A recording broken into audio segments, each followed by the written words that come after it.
بادشاہ کو درویش کی ایک خوبصورت نصیحت۔ پرانے وقتوں کی بات ہے کہ ایک ملک میں ایک بادشاہ حکومت کرتا تھا۔ خوشحالی کے دن تھے۔ ایک دن بادشاہ کی ملاقات ایک درویش بزرگ سے ہوئی۔ بزرگ بہت ہی نیک اور پرہیزگار تھا۔ بادشاہ ان سے بہت عزت سے پیش آیا اور ملاقات کے آخر میں ان سے فرمائش کی کہ مجھے کوئی ایسی چیز، تعویذ، وظیفہ وغیرہ لکھ دیں جو انتہائی مشکل وقت میں میرے کام آئے۔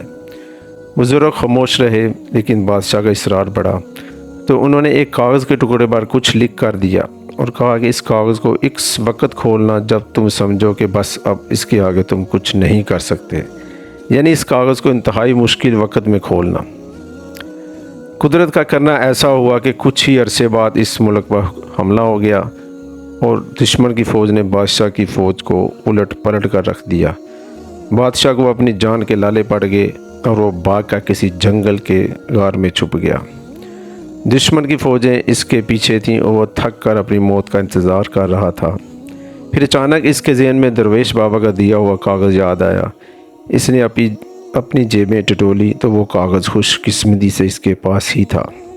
سپاہیوں کی جوتوں کی آہٹ اس کے قریب آتی سنائی دے رہی تھی۔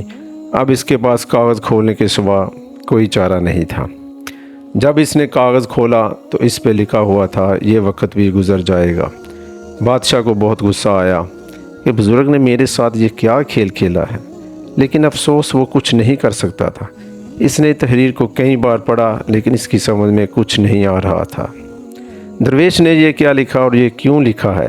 بالآخر اس نے اپنی تلوار پکڑی اور سپاہیوں کا انتظار کرنے لگا۔ سپاہی آئے تو اس نے مقابلہ کیا اور وہ بچ گیا۔ اس کے بعد کئی مدت تک بادشاہ بہت خوار ہوا۔ کافی سال وہ اس مصیبت کو جھیلتا رہا۔ آخرکار اس نے دوبارہ ہمت کی اور اپنی فوج اکٹھی کرنا شروع کر دی۔ کافی سالوں کی محنت کے بعد اس نے اپنی فوج اکٹھی کر لی اور دوبارہ اس ملک پر حملہ کر دیا اور خوش قسمتی سے اس جنگ میں اس کو فتح نصیب ہوئی اور وہ ایک بار پھر اس سلطنت کا بادشاہ بن گیا۔ اس کی بہادری کے قصے دور دور تک مشہور ہو گئے اور رعایا میں اس کا خوب تذکرہ ہوا۔ اس کے دربار میں اور دربار سے باہر بھی لوگ صرف اپنے بہادر بادشاہ کو دیکھنے کے لیے آنے لگے۔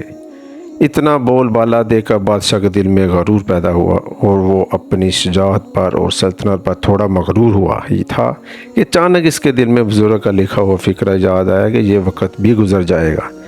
اس لیے کہتے ہیں کہ وقت جیسا بھی ہو گزر جاتا ہے۔ ہمیں چاہیے کہ ہم مشکل وقت میں صبر کا دامن اپنے ہاتھ سے نہ چھوڑیں اور اپنے اچھے وقت میں اپنے آپ کو تکبر سے بچائیں، کیونکہ وقت جیسا بھی ہو، اچھا ہو یا برا ہو، گزر ہی جاتا ہے۔